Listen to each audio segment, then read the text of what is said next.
lesson, we're going to go through some of life's little ups and downs, but in airplanes we call them climbs and descents. We're going to learn more about the relationship between pitch and power and how you use them to climb or descend in the airplane.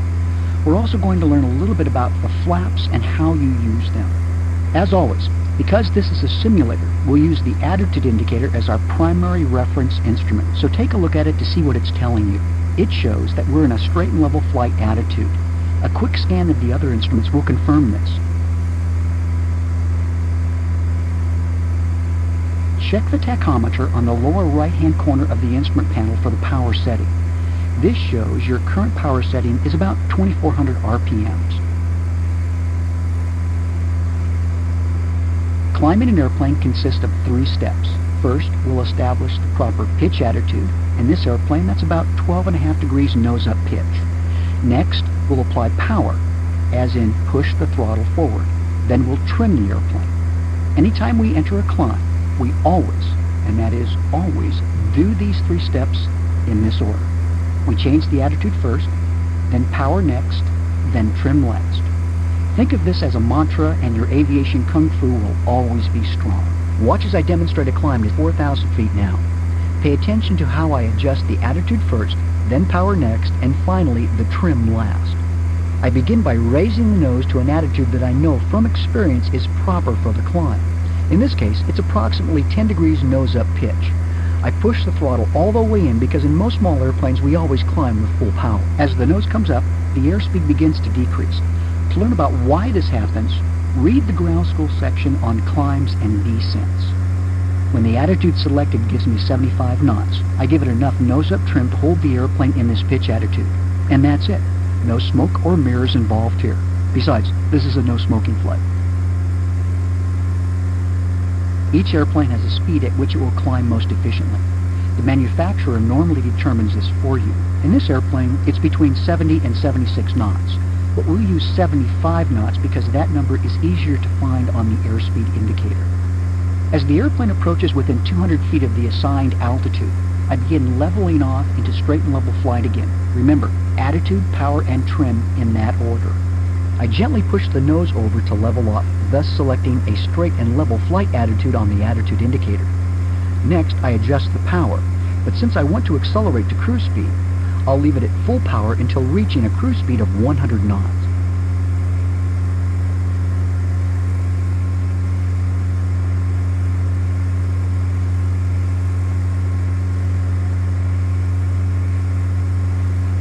When reaching this speed, I'll reduce power to 2,400 RPM. Finally, I'll trim the airplane so that I don't have to work so hard. Okay, now that you've seen how it's done, it's your turn, Maestro. I want you to try a climb. Since I'm your instructor, I'm going to help you out a bit by controlling the bank. All you need to do is worry about the climb. Okay, you've got the controls.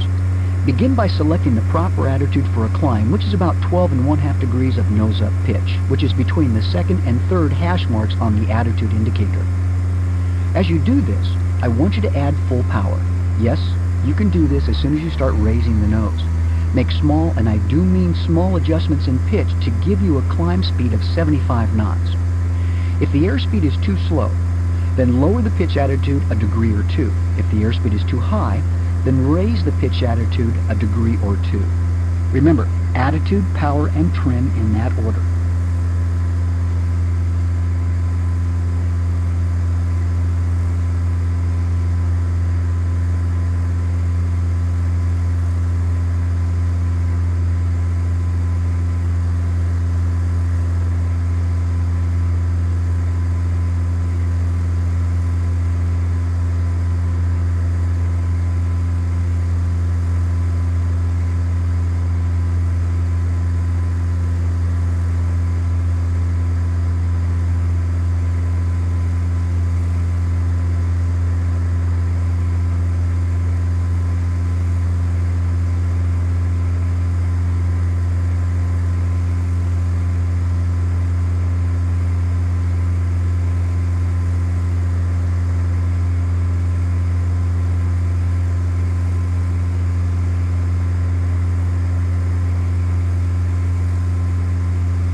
You're too high. Descend.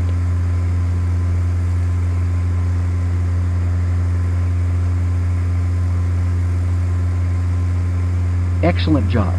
Let me take over for a moment and hold 5,000 feet while I talk to you a bit about descents. A descent is a little different from a climb. As we select a nose-down pitch attitude, we simultaneously reduce power. Remember, with power reduced, we have no choice but to come down. That's why there are no gliders stuck up in the air. We do, however, have a choice of the speed at which we want to descend. We'll make all our descents at 90 knots. Of course, we always use trim to make the airplane easier to fly too. If we desire, we can adjust our rate of descent using the power. But for our purposes, we'll make all the descents with the throttle pulled all the way back to its idle position. Don't worry, the engine won't quit when we do this. In the descent, we don't have to pitch over very much at all.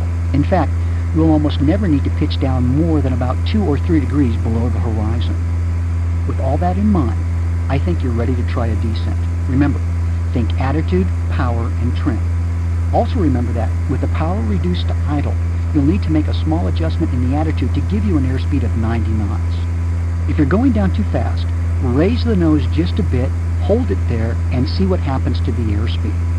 If you're going down too slow, lower the nose a bit, hold it there, and see what happens to the airspeed. Repeat this process until you're descending at a speed of 90 knots. Ready? I'll keep the wings level for you during this descent. You worry about pitch, power, and trim. Okay, pull the throttle back to idle and descend at 90 knots to 4,000 feet. Level off there, then we'll discuss flaps.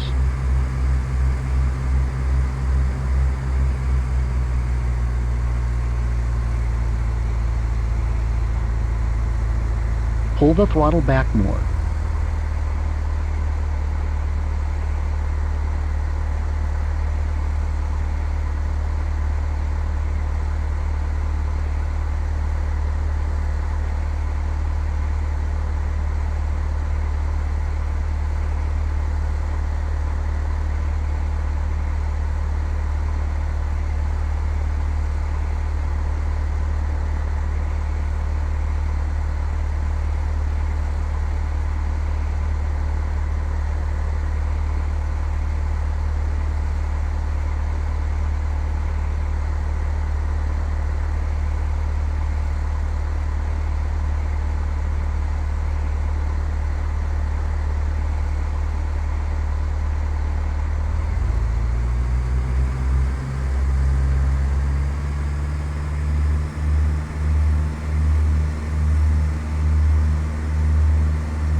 All right, you did a fine job, Captain. I think it's time we talk about flaps, which isn't something we do with our arms when we want to fly. When it's time to land, we don't want to land fast. No sense burning the tires off our airplane. Besides, a slower landing speed makes the airplane easier to control during touchdown. We don't, however, want to fly too slow because we'll end up stalling, and this could put a dent in your day and the airplane as well. Most airplanes have flaps on the wings to allow them to fly slower. Flaps come with a price, though. They increase the drag considerably. This is why we use them specifically for landing and, on rare occasions, for takeoffs. This airplane has 4 flap settings: up, 10 degrees, 20 degrees, and 30 degrees. Normal landings are made with flaps at 30 degrees. Notice that the flap selector is displayed on the bottom right-hand corner of the panel under the tachometer. The white pointer on the right is the flap position indicator. Each time you press the F7 key, the flaps will extend 10 degrees more. F6 retracts them 10 degrees at a time. Now I want you to practice extending the flaps while we're in a power-off descent. Our goal is to be in a power-off descent at 65 knots with the flaps fully extended. You'll find that the nose of the airplane wants to pitch up as the flaps are extended, so you'll need to lower the nose in order to keep the airspeed from getting too slow too quickly. Feel free to let the airspeed decay below 90 knots since we're looking for an eventual descent at 65 knots. Ready? I'll keep the wings level for you while you control the pitch, power, and trim. Okay, reduce power to flight idle and begin a descent at 90 knots. When your airspeed is below 110 knots, the maximum flap extension speed for 10 degrees of flaps, press F7 once. You can watch the selector move when you press F7 and watch the indicator move to show the current position of the flaps.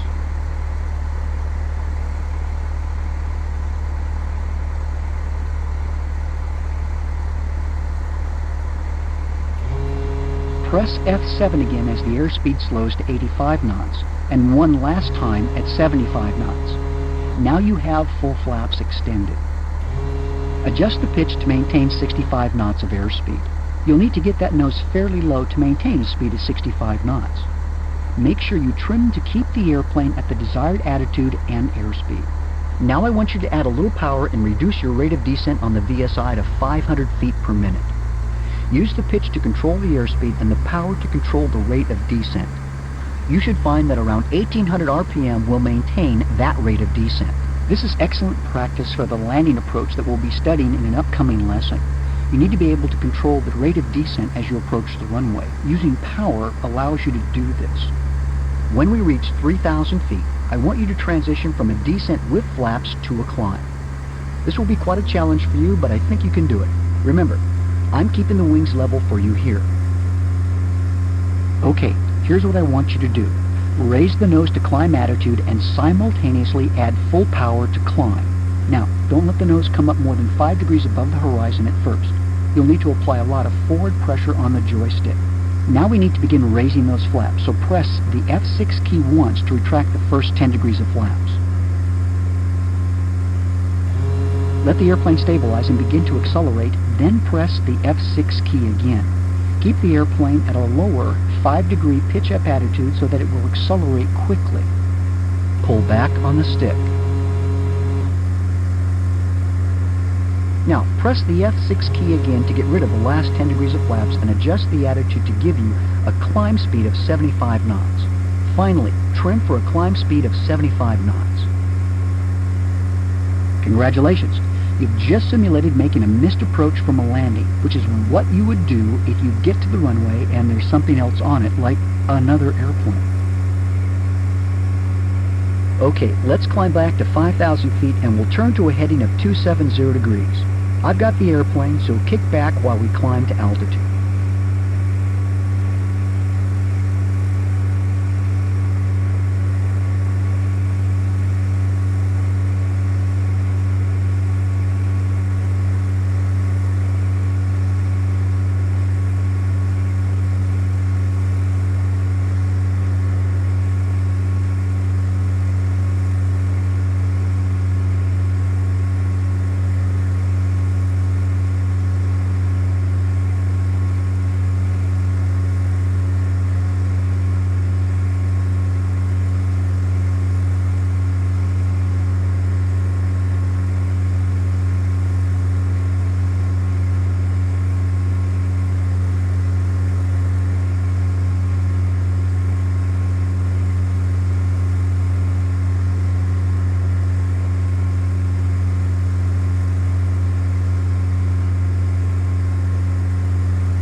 When we get to 5,000 feet, I'd like you to try a descent, but with a twist.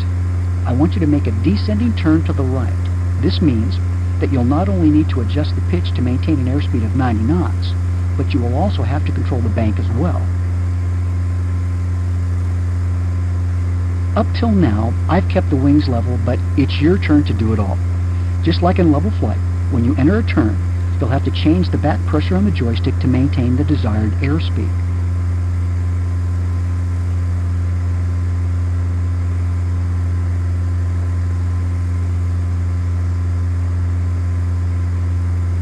I want you to use 20 degrees of bank for all your turns.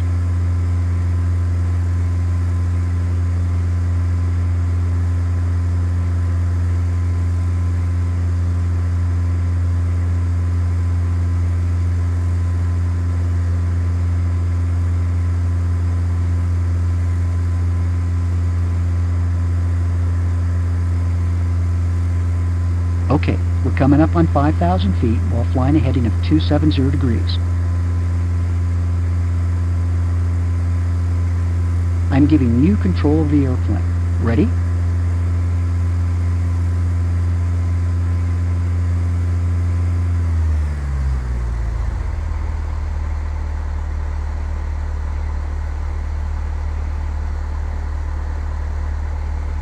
Speed up.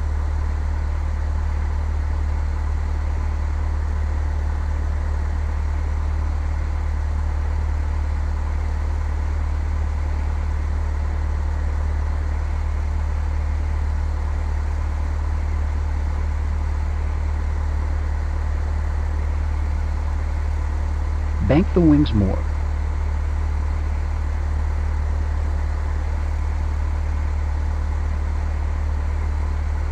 Bank the wings more.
Speed up.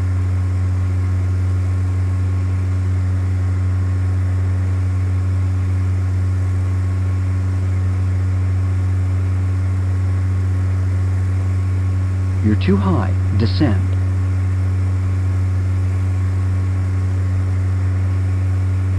Slow down.